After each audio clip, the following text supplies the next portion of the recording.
ప్రియ దేవుని బిడ్డలారా, బైబిల్ చదవటం వినటం వల్ల మనలో విశ్వాసం పెరుగుతుంది. మన మార్గానికి త్రోవ చూపుతుంది.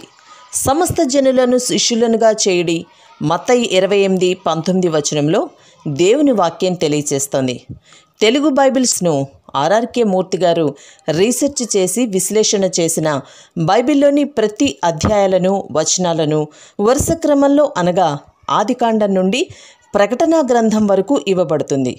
ప్రతి ఒక్కరూ ఆధ్యాత్మికంగా విశ్వాసంలో బలపడి మీ జీవితంలో ఎదుర్కొంటున్న సమస్యల నుండి విడుదల పొందండి. ప్రతి ఒక్కరూ మీ దీవెన టీవీని సబ్స్క్రైబ్ చేసి ఈ వాక్యాన్ని లైక్ చేసి మీ మిత్రులకు బంధువులకు షేర్ చేయండి. దేవుని సువార్తను ప్రకటింపబడుటలో మీరు పాలిభాగస్తులు కండి. యేసుక్రీస్తు వారి శుభనామమున మీకందరికీ ఆహ్వానం. మన పాఠం ప్రసంగి గ్రంథం 5వ అధ్యాయం. సావధానంగా వినండి. ఈ గ్రంథాన్ని రాసినవాడు సొలొమోను. ఈ గ్రంథమంతా ఒక ప్రసంగం. ప్రసంగి సొలొమోనే అంటున్నాడు, నీవు దేవుని మందిరమునకు వెళ్లేటప్పుడు నీ ప్రవర్తన జాగ్రత్తగా చూచుకో. బుద్ధిహీనులు అర్పించేటట్లు బలి అర్పించటం కంటే సమీక్షించి ఆలకించటం శ్రేష్టం. వారు తమకు తెలియకుండానే దుర్మార్గపు పనులు చేస్తారు. నీవు దేవుని సన్నిధిని అనాలోచనగా పలకటానికి నీ హృదయం త్వరపడనీయక నీ నోటిని కాచుకో. దేవుడు ఆకాశమందున్నాడు, నీవు భూమి మీద ఉన్నావు. కావున నీ మాటలు కొద్దిగా ఉండాలి. విస్తారమైన పనిపాటుల వలన స్వప్నము పుడుతుంది. పెక్కు మాటలు పలికేవాడు బుద్ధిహీనుడవుతాడు. నీవు దేవునికి మొక్కుబడి చేసుకొనిన ఎడల దానిని చెల్లించడానికి ఆలస్యము చేయకు. బుద్ధిహీనుల యందు ఆయనకు ఇష్టము లేదు. నీవు ఒప్పుకొనిన దానిని చెల్లించు. నీవు మొక్కుకొని చెల్లించకుండా ఉండే కంటే మొక్కుకొనకుండా ఉండడమే మేలు. నీ దేహమును శిక్షకు లోబరిచేటంత పని నీ నోటి వలన జరగనీయకు. ఇది పొరపాటు చేత జరిగిందని దూత ఎదట చెప్పకు. నీ మాటల వలన దేవునికి కోపము పుట్టించి నీవెందుకు కష్టమును వ్యర్థపరుచుకుంటావు? అధికమైన స్వప్నములు, మాటలు నిష్ప్రయోజనములు. నీ మటుకు నీవు దేవుని యందు భయభక్తులు కలిగి ఉండు. వింటున్నారా? సొలొమోను మరొక ప్రయోగం చేస్తున్నాడు. మతంలో తృప్తి దొరుకుతుందేమో అని వెతుకుతున్నాడు, కాని హతాశుడయ్యాడు. మతము అతని అంతరాత్మను తృప్తిపరచలేకపోయింది. ఈ అధ్యాయంలోని విషయాలు మన ఆలోచనలకు పదును పెడతాయి. ఈ లోకంలో అనేక మందికి మతం ఒక వ్యాసంగం. చాలామంది తమ మతం పేరు సగర్వంగా చెప్పుకుంటారు. మతాచారాలను పాటిస్తారు. మత గ్రంథాలను గౌరవిస్తారు. మత గురువులు ఏది చెప్తే అది వింటారు. మతం మానవ కల్పితమైన సంస్థ. మతం ఏ దేశంలోనైనా ఏ సంస్కృతిలోనైనా ప్రజలకు ఏమి మేలు చేసిందో లెక్క చూసుకోండి. మత నమ్మకాలు, తీర్థయాత్రలు మినహా ప్రజలు ఆధ్యాత్మికంగా నేర్చుకున్నదేమీ కనిపించదు. మతంలోకి మూఢనమ్మకాలు జొరబడతాయి. ఎంతో తెలివైన వారు కూడా తమ మత విధానాలను బట్టి అభివృద్ధి చెందలేకపోయారు. మతం మనుషులను చిన్న చిన్న గుంపులుగా చీలుస్తుంది. మతాలలో సమైక్యత అసాధ్యం. దేవుని యందు అనగా నిజమైన సత్య ఏక దేవుని యందు విశ్వాసము లేని ప్రజలకు ఏ మతమైనా ఏమాత్రమూ సహాయము చేయజాలదు. దేవుని వాక్యం ఎవరికి శిరోధార్యమో వారికి దేవుని రాజ్య ప్రవేశార్హత, పరిపాలనార్హత కలుగుతాయి. మతము నాకుంది అని చెప్పుకునే వ్యక్తి దానిని వదిలిపెట్టి ఆ స్థలాన్ని యేసుకు ఇచ్చి చూడాలి. క్రైస్తవం మతం కాదు. క్రైస్తవంలో మతాచారాలకు, తీర్థయాత్రలకు ప్రాముఖ్యం లేదు. మూఢనమ్మకాలకు అసలే తావులేదు. క్రైస్తవ మూఢనమ్మకమనేది నైతిక వ్యాఘాతం. ఎన్నో సంఘాలున్నాయి, అనేక రకాల ఆరాధన క్రమాలుంటాయి. కాని అందరూ ఆరాధించేది ఒకే యేసుక్రీస్తును, ఒకే దేవుణ్ణి. క్రైస్తవము అంటే క్రీస్తే. ఒక వ్యక్తిగా క్రీస్తుతో మనం చేసే సహవాసము, మనకున్న సంబంధము, దీనినే క్రైస్తవం అంటాము. నీవు క్రైస్తవుడవు అంటే క్రీస్తు విశ్వాసివి అని అర్థం. మళ్లీ చెప్పనివ్వండి, మతం ఏదైనా మనిషికి ఏమాత్రమూ ఆధ్యాత్మిక సహాయము చేయజాలదు. ప్రసంగి అంటున్నాడు, కొన్ని క్రైస్తవ సంఘాలను దర్శిస్తే అక్కడ 2-3 గంటలు ఉండడం వ్యర్థమనిపిస్తోంది. సువార్తను ప్రకటించని సంఘాలు దేవుని దృష్టిలో సంఘాలు కానే కావు. రక్షణ సువార్తను ప్రకటించని ప్రసంగ వేదిక అది ఒక కట్టె ముక్కతో సమానం. నమ్మకంగా రక్షణ సువార్తను, రాజ్య సువార్తను ప్రకటించే సేవకులను ప్రోత్సహించండి. క్రైస్తవం మతం కాదు, క్రీస్తు మన రక్షకుడు. సొలొమోను ఏం చేశాడు? ఎన్నో దేవాలయాలను దర్శించాడు. నీవు ఎక్కడికైనా వెళ్ళు, చూడు, విను. బుద్ధిహీనుడి వలె అర్పణలు తేవద్దు, ఏమీ మాట్లాడవద్దు, ఏమీ వాగ్దానాలు చేయకు, పాత్ర మెరిగి దానం చేయమన్నారు. సువార్త వ్యాపారం చేసేవారికి ప్రమాణాలు చేయకు, క్షణిక ఉద్రేకానికి లోను కావద్దు. సినిమాలు చూచేవారు కొందరున్నారు, అందులో నటీనటుల హావభావాలను చూచి ఏడ్చేవారిని ఏడవమనండి. కాని క్రైస్తవ సేవలో అలాంటి తాత్కాలిక ఉద్రేకాలకు అర్థం లేదు. అవన్నీ తప్పుడు సంకేతాలిస్తాయి. అనాలోచితంగా మిమ్ములను ఉద్రేకపరిచిన వారికందరికీ ఇవ్వాలని ఎక్కడా లేదు. దేవుడికి ఇస్తానని వాగ్దాన పత్రం సంతకం చేశావంటే నీవు బాగా ఆలోచించి ఆ తీర్మానానికి రావాలి. మతంలో ఉన్న బలహీనత ఏమిటంటే పైకి భక్తిగా ఉన్నట్లు నటిస్తారు కాని వారిలో శక్తి ఏ కోశానా ఉండదు. సొలొమోను ఇవన్నీ ప్రయోగించి చూచాడు. ఊరికే మత కార్యక్రమంలో పాల్గొంటే అదంతా వృధా అంటున్నాడు. అనేక ప్రసంగ వేదికల నుండి బలహీనమైన మాటలు వినపడుతున్నాయి. నీవు దేవునికి ఇస్తానని హృదయపూర్వకంగా ఒప్పుకుంటే అది ఇచ్చి తీరాలి, లేకపోతే ఒప్పుకోకుండా ఉండడమే మంచిది. బహిరంగ ప్రదర్శనగా ప్రజల ముందు నిలిచి దేవుని కోసం తీర్మానం చేసుకుని వెనకబడిపోయిన వారున్నారు. అంతకంటే వారు ఉన్న చోటనే కూర్చుండి దేవునికి సమర్పించుకోవడం మంచిది కాదా? దేవునికి మాట ఇచ్చి తప్పడం నీ ఆధ్యాత్మిక జీవితాన్ని కుంటుపరుస్తుంది. భక్తిని నటించవద్దు. సమర్పణలో వేషధారణ మంచిది కాదు. దేవునికి ప్రమాణాలు చేయడం, వాగ్దానాలివ్వడం విషయంలో లేవియకాండం 27వ అధ్యాయం మనకెన్నెన్నో సత్యాలను నేర్పుతుంది. దేవునికి నీవు ప్రమాణం చేసి ఇస్తానని చెప్పినప్పుడు ఇవ్వాలి.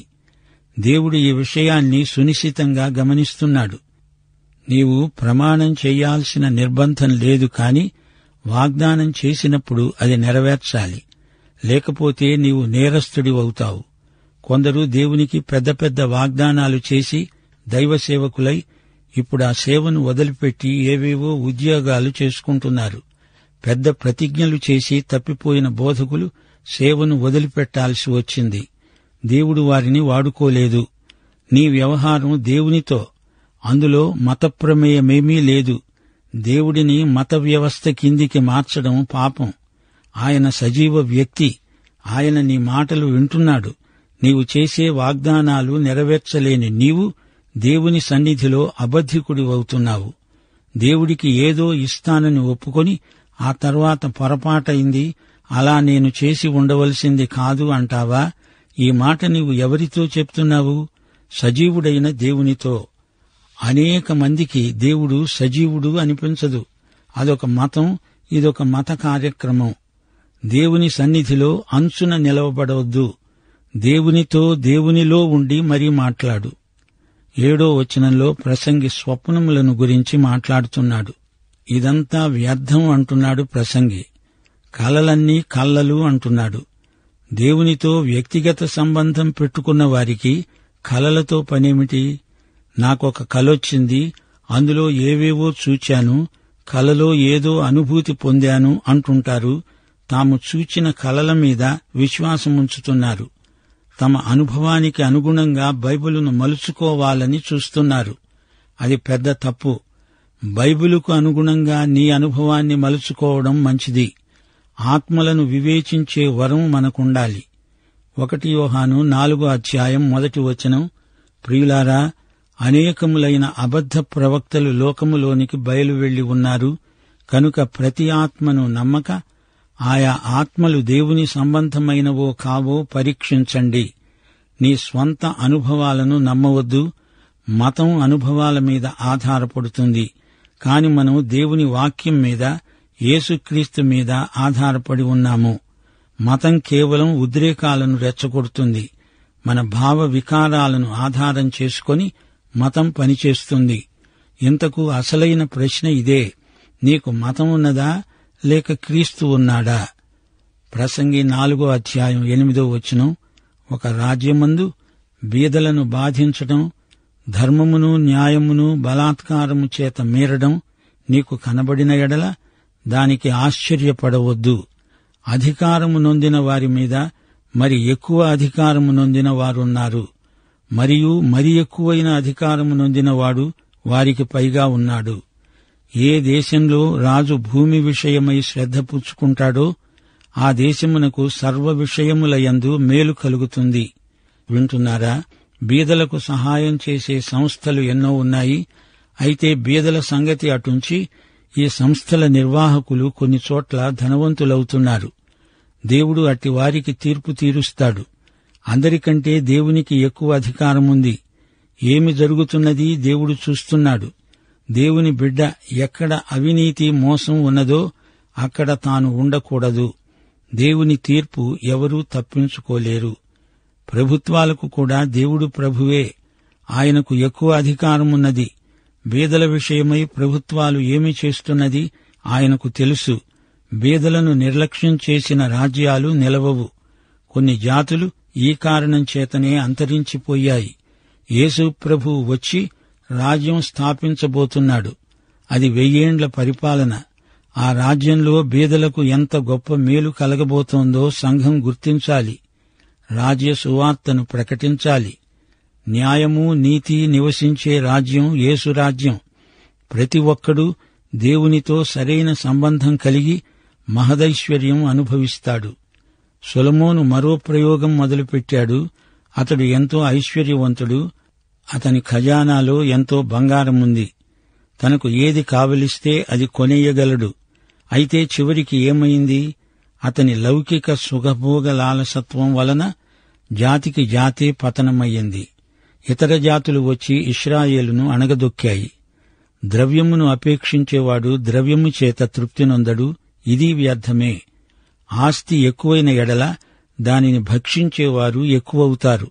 కన్నులార చూడడమేగాక ఆస్తిపరునికి తన ఆస్తి వలన ప్రయోజనమేమిటి? కష్టజీవులు కొద్దిగా తిన్నా ఎక్కువగా తిన్నా సుఖనిద్ర నొందుతారు. అయితే ఐశ్వర్యవంతులకు తమ ధన సమృద్ధి చేత నిద్రపట్టదు. వ్యాపారం చేసేవారికి ఎంత లాభం వచ్చినా తృప్తి కలగదు. ఐశ్వర్యం ఉంటే తప్పేమీ కాదు. అయితే ధనాపేక్ష సమస్త కీడులకు మూలం. పిసినారి బాబులు నోట్లు ఒకదానిమీద ఒకటి పేర్చుకుంటూ పోతారు. కాని దుబారా బాబులు రూపాయి నాణేలు గుండ్రంగా ఉంటాయి కాబట్టి వాటిని దొర్లించేస్తారు. ఇద్దరూ ఒకటే. ధనాపేక్ష వల్ల మనుషులు నాశనమైపోతున్నారు. డబ్బు కోసమే డబ్బును సంపాదిస్తున్నారు. దురాశ మానవులను పాపానికి నడిపిస్తుంది. ఒక చెంప నిరుపేదలు బాధపడుతూ ఉండగా లోభులు దుర్లాభాపేక్ష కోసం వెంపర్లాడతారు. ఇదంతా చూచి ప్రసంగి బుర్ర సుళ్లు తిరిగిపోయింది. ఏ దేశ చరిత్ర చూచినా పూర్వకాలములో మహారాజులు దరిద్రుల నిస్సహాయ స్థితిపై తమ రాజ్యాలు స్థాపించుకున్నారు. పెట్టుబడిదారీ విధానం కాని దేవుడు లేని ప్రజాస్వామ్యం కాని అట్టే కాలం నిలవవు. క్రీస్తును హృదయములో గలవారు పరోపకార బుద్ధి గలవారై దేవుణ్ణి మహిమపరుస్తారు. ముగింపులో ప్రసంగి అంటున్నాడు, ఆస్తిని ఊరికే దాచిపెట్టుకుని సమాజానికి కీడు చేసే పెద్ద పెద్ద వ్యాపారులున్నారు. ఎంత ఆస్తి ఉన్నా ఏ ప్రకారముగా తల్లి గర్భము నుండి వచ్చాడో ఆ ప్రకారముగానే తాను వచ్చినట్లే దిగంబరిగానే మళ్లిపోతాడు. చివరికి మిగిలేది వ్యాకులం, రోగం, అసహ్యం. దేవుడు నియమించిన ఆయుష్కాల దినములన్నీ తన కష్టార్జితము అనుభవించి క్షేమముగా బ్రతికితే అదే చాలు. అదే దేవుని ఆశీర్వాదం. అతనికి హృదయానందం. వింటున్నారా? బీదవాడు ఎక్కువ తినలేడు, తినడానికి తగినంత లేదు. ధనవంతుడికి సమృద్ధి ఉంది, కాని అతడు రోగి, తినలేడు. అతనికి నిద్ర పట్టదు. తన ఆస్తిని గురించే తలంచుతూ ఉంటాడు. ఆస్తులు సొమ్ములు సమకూర్చుకుని వాటిని కాపాడుకోవటంతోనే వారి బ్రతుకంతా గడిచిపోతుంది. ధనం సమస్యలను పెంచుతుంది. ధనం వల్ల కొందరి ఆశీర్వాదాలు అంతరించిపోయాయి. అయినా కలిమిలేములలో సమతౌల్యం పాటించడం మన ఆరోగ్యానికి మంచిది. గొప్ప ధనికుడి వారసుడు దుబారా చేసి అంతా ఒక త్రుటిలో పోగొట్టగలడు. లోకంలో చిట్టచివరికి అన్ని భేదాలు పోతాయి, కాని ధనికులు బీదలు అనే ఈ వర్గభేదం ఎన్నటికీ పోదు. ప్రభువు వచ్చే వరకు అది ఉంటూనే ఉంటుంది. ఈ సంగతి కొందరు ధనికులకు తెలుసు. తమ స్వంత డబ్బు ఒక్క పైస కూడా ఎవరికి ఇవ్వరు, కాని తమ అధికారాన్ని బట్టి సంస్థ ద్రవ్యాన్ని ఉదారంగా ఇచ్చి గొప్ప పేరు ప్రఖ్యాతులు గడిస్తారు. సొలొమోను రాజు ఇదంతా బాగా కాచి వడపోసినవాడు. జీవిత సమస్యకు పరిష్కారం ధనం కాదు, ఐశ్వర్యం మనిషి ఆత్మకు తృప్తి కలిగించలేదు. వింటున్నారా? ఈ పాఠం మొదట్లో ప్రసంగి ఏమన్నాడు? దేవుని మందిరానికి వెళ్లేటప్పుడు నీ ప్రవర్తన జాగ్రత్తగా చూసుకో. ఇదే మాట పౌలు కూడా తిమోతికి రాసిన పత్రికలో అన్నాడు. దేవుని సంఘములో నీ ప్రవర్తన విషయమై జాగ్రత్తగా చూసుకో. బలులు అర్పించడం అర్థవంతంగా ఉండాలి. బుద్ధిహీనులు అర్పించేటట్లు అర్పించకూడదు. మనము జాగ్రత్తగా వినాలి. తీర్మానం చేసుకునే ముందు తొందరపడకూడదు. ఎవరు ఏది చెప్పినా వినాలి. దాని బాగోగులను సరిగా అంచనా వేయాలి. నీవు దేవుని సన్నిధిలో అనాలోచనగా ఏమీ పలకకూడదు. నీ హృదయంలో ప్రశాంతత ఉండాలి. నీ నోటిని కాచుకోవాలి. నీ నాలుక విషయమై జాగ్రత్త. యాకోబు పత్రికంతా ఈ విషయాన్నే ఎక్కువగా నొక్కి చెప్తుంది. నీ నాలుక విషయమై జాగ్రత్త. దేవుడు ఆకాశంలో ఉన్నాడు, నీవు భూమి మీద ఉన్నావు. మాటలు కొద్దిగా ఉండాలి. విస్తారంగా మాట్లాడకూడదు. ఆలోచించి మరీ మాట్లాడాలి. ముఖ్యంగా దేవునితో మాట్లాడేటప్పుడు ఇంకా జాగ్రత్తగా ఉండాలి. అనేకసార్లు మనుషులు స్వప్నాలు చూస్తారు. కష్టపడి పనిచేసి అలసిపోయి పడుకున్నప్పుడు ఏవేవో కలలొస్తాయి. కలలు వచ్చినప్పుడు వాటికి ఎంతో ప్రాముఖ్యతనిచ్చి అది దేవుడు మాట్లాడుతున్న మాటే అనుకోవాల్సిన పనిలేదు. ఎవరూ దేవుణ్ణి ఎరగని వారు, వాక్యం ఎన్నడూ విననివారు ఒకవేళ స్వప్నములో దేవుని చిత్తమును వెతకవచ్చుగాని మనకు వాటితో పనేమిటి? మనకు దేవునితో నేరుగా సంబంధముంది. మనము యేసుక్రీస్తునందు దేవునికి ఎంతో సన్నిహితులం. అందుచేత మనం కలలను, దర్శనాలను అంత ఎక్కువగా పాటించవలసిన అవసరం లేదు. ఒకవేళ నీకు ఏదైనా అనుభవం ఉంటే ఆ అనుభవం వాక్యంతో సరిపోల్చుకొని చూసుకోవాలి. లేకపోతే ఆ విషయం మర్చిపోవాలి. అంతేకాని నీవు అనవసరంగా ఏవేవో అనుభవాలను పట్టుకొని వచ్చి దానిని బట్టి దేవుని వాక్యానికి అర్థం చెప్పడానికి పూనుకుంటే నీవు తప్పుదోవలో వెళ్లే ప్రమాదమున్నదని ప్రసంగి స్పష్టంగా చెప్తున్నాడు. అధికమైన స్వప్నాలు, మాటలు నిష్ప్రయోజనాలు. నీవు దేవుని యందు భయభక్తులు కలిగి ఉండడం నేర్చుకోవాలి. ఈ విషయాలన్నీ ప్రసంగి తన అనుభవంలో నుంచి చెప్పిన మాటలు. అందుచేత మనం ఒక విషయాన్ని గ్రహించాలి. అదే ఈ పాఠంలోని ముఖ్యాంశం. మతం మనల్ని రక్షించదు. మతం ద్వారా రక్షించబడిన వారు ఎవరూ లేరు. మతము అది ఒక విధమైన క్రమశిక్షణ. మత సంబంధమైన సిద్ధాంతాలుంటాయి, మత సంబంధమైన ఆచారాలుంటాయి. వీటిని బట్టి నీకు శారీరకంగా కొంత మేలు తాత్కాలికంగా కలగవచ్చునేమో కాని ఆధ్యాత్మికంగా ఎట్టి మేలు కలగదని చరిత్ర చెప్పకే చెప్తోంది. మనకు వాక్యమున్నది. ఆ వాక్యములో దేవుని మాటలున్నాయి. వాటికి అనుగుణంగా మన జీవితాలను మలుచుకోవాలి. కీర్తనకర్త కూడా అదే అన్నాడు. యువతీ యువకులు దేని ద్వారా తమ యొక్క ప్రవర్తనను సరిచేసుకుంటారు? దేని ద్వారా పరిశుద్ధులవుతారు? దేవుని వాక్య ప్రమాణానికి తమ జీవితాలను అన్వయించుకోవడానికి. ఇది దేవుడు చెప్పిన ప్రత్యేకమైన హెచ్చరిక. విశ్వాసము లేని ప్రజలు ఏ మతంలో ఉన్నా వారికి ఎట్టి ప్రయోజనమూ ఉండదు. మతము కాదు, మతాన్ని మించిన ఆధ్యాత్మిక అనుభవం క్రీస్తునందు మనకున్నది. రేపు యేసు ప్రభు వచ్చినప్పుడు ఆయనతో మనం పరిపాలన చేస్తాము.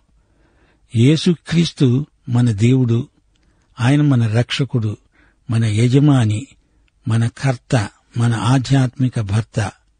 ఆయనతో మనం చేసే సహవాసం, ఆయనకు మనకు ఉన్న సంబంధం, దానినే క్రైస్తవం అంటాము. లోకములో అనేక మతాలుండవచ్చును గాని యేసుక్రీస్తు ఒక్కడే. క్రైస్తవము అంటే క్రీస్తే. నీవు క్రైస్తవుడవు అంటే క్రీస్తునందున్నావు, క్రీస్తు మాటలు నమ్మావు, ఆయన అడుగులో అడుగేసి నడుస్తున్నావు, ఆయనకు నీకు అతి సన్నిహిత సంబంధం ఉన్నది అని అర్థం. ఇదే మాట జ్ఞాపకముంచుకోవాలి. ప్రభు అయిన యేసుక్రీస్తుకు చెందినవారు ఆయన అడుగుజాడల్లో నడుస్తారు. నీవు యేసు ప్రభువును వెంబడిస్తున్నావా? అయితే ఈ పాఠమంతా నీకోసమే. ప్రభు అయిన యేసుక్రీస్తు వారి కృప, తండ్రి అయిన దేవుని ప్రేమ, పరిశుద్ధాత్మ యొక్క అన్యోన్య సహవాసము మనకందరికీ సదాకాలము తోడై ఉండునుగాక. ఆమేన్.